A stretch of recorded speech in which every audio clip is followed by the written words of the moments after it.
そして見てくれこの特質を。殺菌とか実質不可能じゃん。コロニーが滅ぶだろうが。そんなにすぐ滅ばないと思うけど、危ねえ、前回に触れた天然ガストタンク問題を動画にしないと。そうだった。湯気サバチャンネルへようこそいらしてくださいました視聴者様。さて、ロドリンの基礎設計を終えた我がコロニー。早速、問題が発生しております。何がやばいって、油性の真下の空間に放射欄があるけん。こいつのせいで、汲み出した原油を貯める貯水槽が構築できない。そう、あのドアホ、よりにもよって邪魔をしくさりおって。ウェイワードと良い、オキシと良い、ドアホには悩まされるな。ウェイワードはまだ良いのよ、張り倒せば良いのだし、こっちはどうしようもねえ。せめて隔離するくらいがせいぜいだもんな。どうしようかね、マジで。汚染されてる原油もろとも封印するとかかね。それしかないかな。飛び散ったりしない？わからん、3度で試そう。進まないよってことでゾンビ胞子をばらまいてみた。うわぁ怖。水没してると非活性化するみたいだが。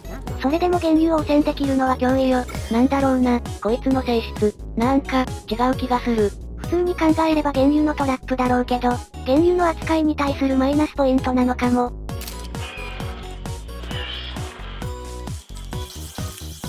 塩素を撒いてみた。殺菌はできるみたいね。ただ、原油は無理なのか。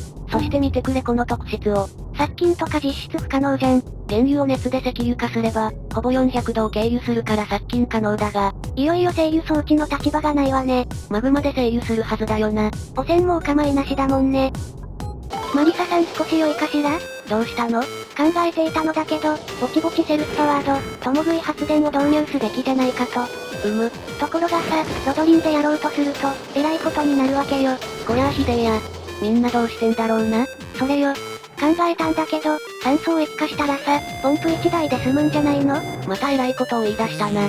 酸素の液化温度はマイナス183度らしいから、十分狙えるわけよ。問題は噴出量と冷却時間のバランスだな。そう、計算で求められそうな気はするんだけど、実験した方が面白そうだな。今後の自由研究の課題にするけども、システム名は考えてあるのよ。レイムさんに任せるとろくなことにならないんだけどな。うるさいぞ。ロドリキッドでゲッシステムとかどうよ？言わんこっちゃない。海外勢に笑われるぞ。笑われてなんぼよ。こじらせている。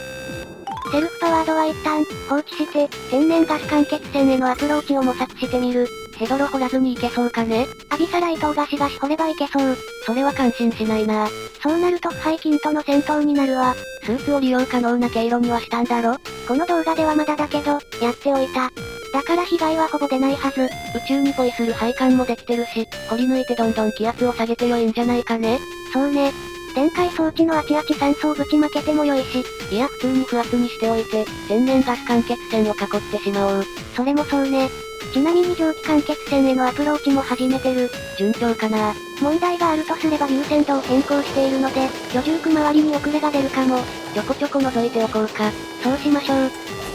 ビビりながら放射欄の区画閉鎖を実施してます。怖いわ結論だけ言いますと無事に、成功しました。懸念していた飛散もなし。あとはマグマ制御が始まるまで封印だな。持って帰って飾らない？コロニーが滅ぶだろうが。そんなにすぐ滅ばないと思うけど。いいや滅ぶね、かけてもよい。信用ねえなうちのコロニー。蒸気間欠泉の真下の元、海洋バイオームを掘り抜いて、デカめの貯水池を建設中。でかすぎるんじゃないかと思うんですけども。少し反省してます。まあ、最悪の場合、タイルで詰めつつ隣の冷え冷え間欠泉の貯水池にお裾分けすればよいでしょ。水系の間欠泉が隣り合うとか、うちしかありえない話だな。もう意味がわからん。ここの水分は電解装置と原油の組み出しに回す予定です。足りるかどうかは調査結果待ちね。今回の収録で調査まではこぎつけてるから、次回には発表できるかも。そういや蒸気タービンはどうすんのさ？迷ってる。間欠泉単体で回らないのは確かなんだけど、液体クーラーを使うとなると、電源が足りない、と。そう、消費電力どうにかならないかね？何をどうするって言うんだ。なんかズルするとか。モットを探せば何かあるかもしれないが、バニラでやってるから不可能か。一応、軌道までこぎつければ、蒸気タービン2、3台で共食い発電が可能だけど、冷却手段はあるからやれないこともない。他の方の動画を見るか、そのレベルから迷ってるという。複数台の蒸気タービンね。効率を考えるなら全然ありだとは思うけども、うちの居住区近くにあるやつは、冷却が目的だったから1台だったけどな。まああれはプロトタイプも兼ねてたからね。おかげでデータは十分に取れた。あとは応用なんだけども、そういや宇宙にも組んであったよね。あったけど、仮想にリソースを割いてるから当分はあのままだな。ぼちぼち人を増やしても良いのでは？いよいよ12人体制か。成長させることを考えると全然、ありな選択肢だな。フランキーもそろそろ使えるようになったからね。走り込みの成果だな。ちょっと増員も検討しとこうか。それが良いと思うわ。人員的には、ロケット関連だと良いかも。そろそろ採掘も無用になってきたし、今、うちに足りないスキル方面で見ておこう。もし今回、12人にしたら、当面はストップよね。居住区の再デザインをしないとだからな。次の模様替えは大きいと思う。厩舎も移転するだろうし。ベッドがプラ製になるのか。700サイクルも我慢させてしまったわね。そろそろ色々と娯楽も欲しいね。サウナよサウナ。わかってるって。蒸気タービンはどこで回そうかね。そうだな、天然ガス発電とまとめたい気はするんだけど。かなり広い空間が必要になるわね。天然ガス間欠泉が埋まってるヘドロバイオームを滅ぼそうか？あそこ結構、狭いと思うけど。天然ガスの密閉空間とタンクを設置したらギチギチになりそう。配管の取り回しで苦労するのはもうたくさんだ。蒸気噴出口の近辺は貯水池だけで独立させたいし、そもそも狭いし、水素発電機の近辺はどうよ？それこそ狭いわ。いっそのこと、もともと設備を集める予定だったヘドロバイオームはアビサライトに穴を開ければ配管は回せるしな。それも良いかも。じゃあ前向きに検討しましょうか。危ね、前回に触れた天然ガスとタンク問題を動画にしないと。そうだった。まずはデータから。これをサイクル単位にするとこう。そいで合計してやるとこう。で新たなタンクの容量をこいつで割るとこう。タンク一つを埋めるのにおよそ8サイクル必要と。そんでもって今、うちには20個のタンクがあるので、すべてのタンクが埋まるまで160サイクル必要と。一生、終わらないやつだこれ。おとなしくタンク壊しましょうか。ちょうど今、ほとんどが空っぽだから半分くらい壊そうか。しかしどえらい更新が来たものね。原文のログを見ないとわからんし。危ないとこだった、ような気がする。明らかにヤバかっただろこんなの。